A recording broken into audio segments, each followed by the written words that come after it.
Good evening, America. I'm Scott Flanagan, and welcome to Scott's Media's weekly news update. This past week has been marked by significant political developments, widespread protests, environmental decisions, and international tensions. Let's dive into the headlines. President Trump faced criticism for his handling of various issues this week. On June 19th, he expressed uncertainty over committing U.S. military support in the escalating conflict between Israel and Iran, highlighting internal divisions among his supporters.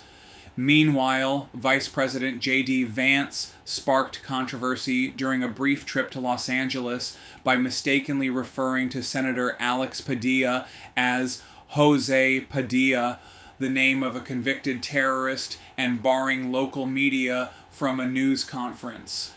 In judicial developments, the U.S. Supreme Court upheld Tennessee's ban on gender-affirming care for minors, potentially influencing similar cases nationwide. Mass protests erupted across the United States on June 14th, with over 2 million demonstrators participating in the No Kings rallies.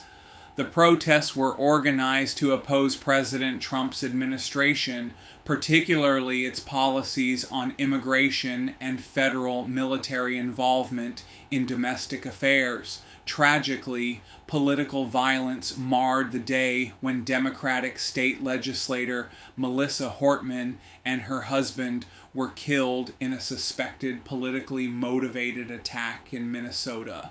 Another Democratic lawmaker and his wife were injured in a separate shooting. Severe weather has been a major story this week. Across the country, thunderstorms and tornadoes have left their mark, while a heat wave is expected to grip much of the nation. Millions of Americans are bracing for triple-digit temperatures in the coming days. Stay hydrated and take necessary precautions. Science News. Turning to science, several significant developments have emerged this week. On June 19th, an X-1.9 class solar flare erupted, captured by NASA's Solar Dynamics Observatory. This powerful burst of solar radiation caused potential communication disruptions across the U.S. and is linked to coronal mass ejections, which can trigger geomagnetic storms when interacting with Earth's magnetic field. Looking ahead, NASA's Europa Clipper mission is set to launch on October 14th, 2024. This mission aims to study Europa, one of Jupiter's moons, to determine if it has the potential to support life. Legal news. In a legal victory for higher education, a federal judge in Boston blocked a policy by the National Science Foundation that would have significantly reduced indirect cost reimbursements to universities. The policy, introduced in May 2025, capped reimbursements at 15% of direct research funding, a sharp reduction from previously negotiated rates of 50% to 65% at many institutions. Now, let's explore the latest in technology.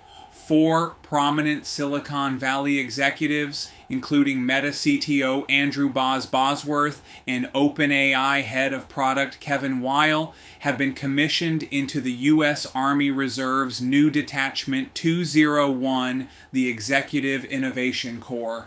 This initiative aims to integrate tech expertise into the military's modernization efforts without requiring traditional training or full-time service. While some view this as a patriotic contribution, others raise concerns about potential conflicts of interest, especially since their companies hold significant defense contracts.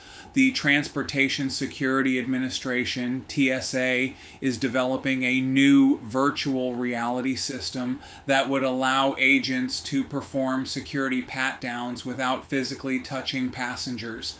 This hands-free technology utilizes wearable sensors, VR goggles, and special gloves, enabling TSA agents to virtually feel objects on a passenger's body using touchless feedback systems that replicate the sensation of touch. Following several alarming air traffic control outages, the Federal Aviation Administration, FAA, has launched an aggressive plan to modernize the U.S. ATC system. Current technologies are decades old, with some systems still reliant on floppy disks. The FAA aims to overhaul these systems over 3 years, with plans to build 6 new ATC centers, 15 control towers, and deploy more than 30,000 updated services. Apple is set to enter the foldable smartphone market with its first foldable iPhone launching in 2026. The device is expected to feature a book-style design influenced by the Samsung Galaxy Z Fold series, with a 7.8-inch crease-free inner display and a 5.5-inch outer screen. The foldable iPhone will be positioned as a high-end product with a price range between $2,000 to $2,500. Employment news. Turning to employment, the U.S. labor market shows signs of strain.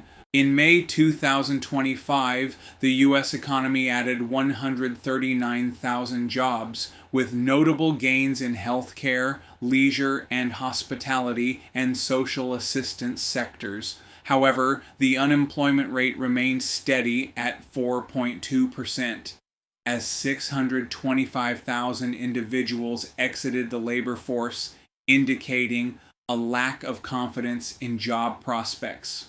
Recent college graduates, particularly those aged 22 to 27, are facing a challenging job market. The unemployment rate for this group has risen to 5.8%, higher than the national average. Contributing factors include economic uncertainty and the rise of artificial intelligence, which have made it more difficult to secure employment in traditional white-collar jobs. Many young adults are turning to skilled trades like electricians and truck drivers, which offer more job security and growth prospects.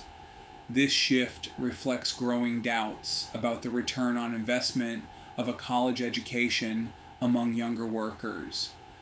Government news. Turning now to government developments.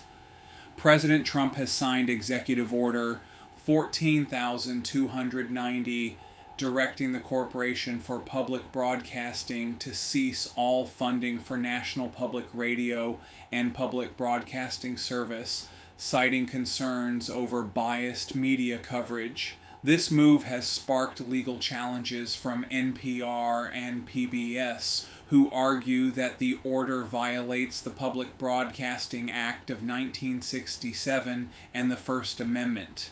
Additionally, the Trump administration has implemented significant workforce reductions across federal agencies. The Department of Health and Human Services plans to cut approximately 20,000 full-time employees, including staff at the Centers for Disease Control and Prevention and the Food and Drug Administration. These layoffs are part of a broader effort to streamline government operations and reduce spending.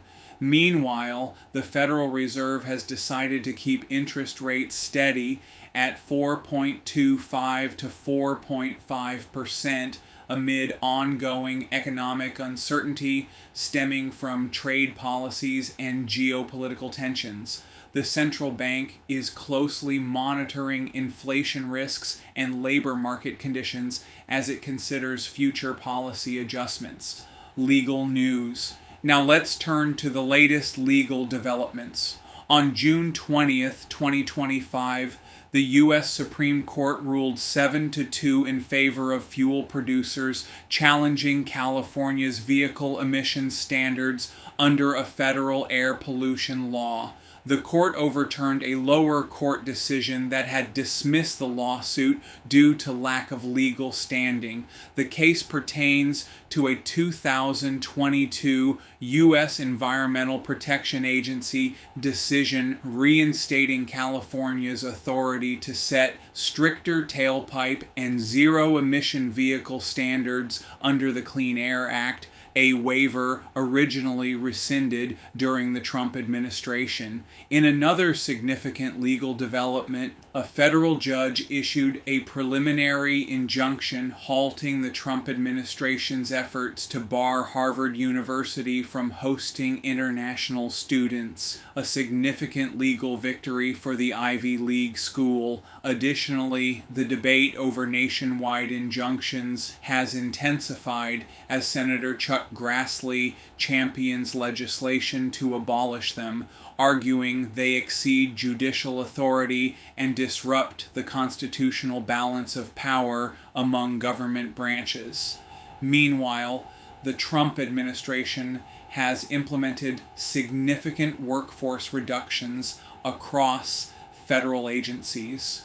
The Department of Health and Human Services plans to cut approximately 20,000 full-time employees, including staff at the Centers for Disease Control and Prevention and the Food and Drug Administration.